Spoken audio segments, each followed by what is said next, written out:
Mucho se ha hablado de esta historia de Spider-Man escrita por una figura tan conocida y polémica como J.J. Abrams, en donde las críticas suelen ser más bien negativas que positivas. Y si bien es cierto que es un cómic que tiene muchos puntos débiles refugiándose en elementos clichés poco desarrollados, en este video no vamos a centrarnos en la trama en sí, dado que hay muchos otros que ya se han ocupado de dar reseñas de la misma en el pasado.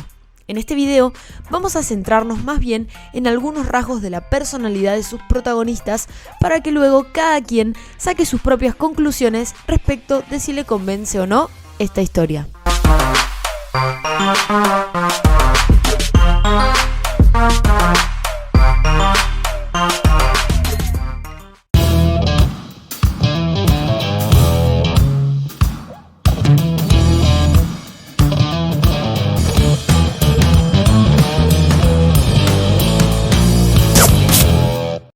Spider-Man Líneas de Sangre es una serie limitada de 5 números, publicada en el 2019, escrita por J.J. Abrams y su hijo, que tan solo tenía 21 años en ese momento, Henry Abrams, y dibujada por la ya conocida Sara Pichelli.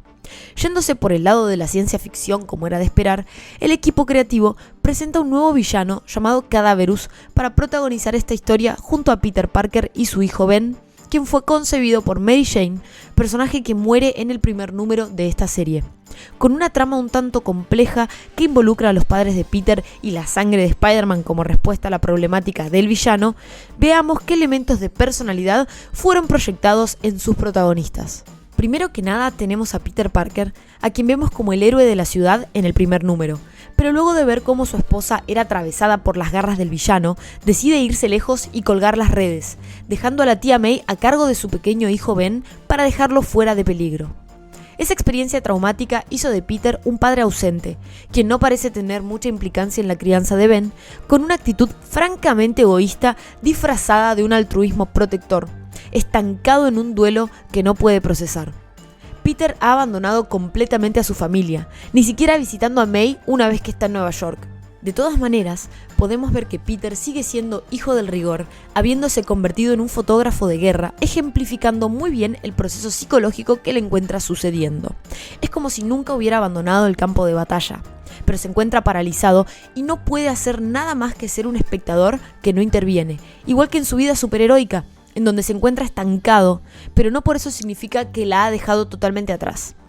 Si algo caracteriza a este personaje es que ha sido consumido por el miedo, un miedo terrible de causarle a su hijo lo que él siente que le causó a su esposa, no queriendo que Ben siga sus pasos. De todas maneras, el final nos demuestra que una vez Spider-Man siempre será Spider-Man, dado que termina sacrificando su vida por su familia, siendo él quien siempre estuvo destinado a morir por el resto y no Mary Jane. El segundo personaje para analizar es Ben Parker, quien como de costumbre con los hijos de Peter y MJ y personajes cercanos a Peter, lleva el nombre de uno de sus tíos. La fórmula aplicada a Ben es bastante parecida a la de Peter, un niño que no vive con sus padres sino con su tía, que tiene un gran sentido de justicia y se encuentra atormentado por la muerte de un ser querido, en su caso siendo su madre, e impulsado a seguir el camino de la heroicidad dado que su padre le ha dejado un legado sin quererlo. De todas maneras, hay cosas que difieren entre Peter y Ben. Para empezar, Ben es un personaje bastante más rebelde y extrovertido, que en ningún momento duda acerca de defender al más débil y darle su merecido a los bravucones. La distancia y frialdad de su padre, así como la muerte de su madre, lo atormentan, siendo una persona que, si bien no teme decirle a su padre lo que piensa en la cara, está totalmente resignado en lo que respecta a su relación con él. Al principio, el enojo hacia su padre, a quien considera un cobarde, lo hace rechazar totalmente el legado de Spider-Man. Pero impulsado por Faye Ito, su interés amoroso, incursiona en el camino del héroe, tirándose al principio por el camino del vandalismo bastante común a esa edad. Resignificando la famosa frase del gran poder y la responsabilidad, Faye, que es un personaje que funciona como motivación para Ben, le hace ver que no hace falta el gran poder para que todos seamos responsables de ser héroes en nuestro día a día. Motivado por salvar a su padre una vez que Cadaverus lo secuestra, Ben encuentra la fortaleza del héroe dentro suyo para ir a rescatarlo, siendo ayudado por Ironheart, Tony Stark y una misteriosa figura que prontamente descubrimos que es nada más y nada menos que Mary Jane. A diferencia de Peter, Ben no elige ser un héroe, sino que nace con poderes que no quiere, y son las circunstancias las que lo llevan a asumir su rol como Spider-Man. Son distintas maneras de llegar a un mismo lugar.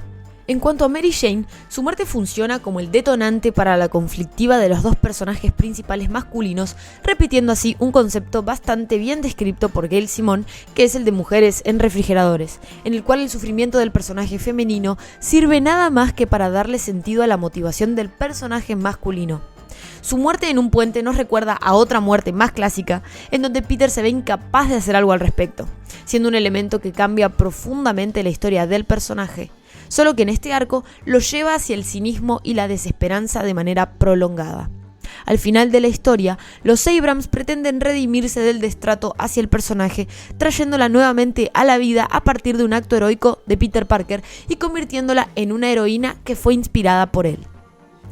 Por último, tenemos al personaje de Cadaverous, un villano que se encuentra motivado por una de las motivaciones más propias y antiguas del ser humano, la búsqueda de la inmortalidad y la resurrección de aquellos que han fallecido. Él mismo es cegado por su propio ego y su ambición de concretar su proyecto a como dé lugar, así como revivir a su compañera de trabajo y amada. Por supuesto que el estar tan cegado hizo que convierta a su amada en un monstruo, una araña gigante que lo termina empalando con sus patas. Este cómic busca reflexionar sobre cómo el no poder procesar una muerte puede llevarnos a consecuencias extremas, que no hacen más que convertirnos en los villanos de nuestra propia historia. Pero también nos demuestra que siempre hay un camino de redención, y que caer puede simplemente significar que aunque nos cueste un poco, podemos volver a levantarnos para ser el héroe una vez más. Y bueno, eso fue todo por mi parte. Déjenme su opinión, por favor, en la caja de comentarios. Yo soy Marian del Diván de los Héroes y espero que les haya gustado este video.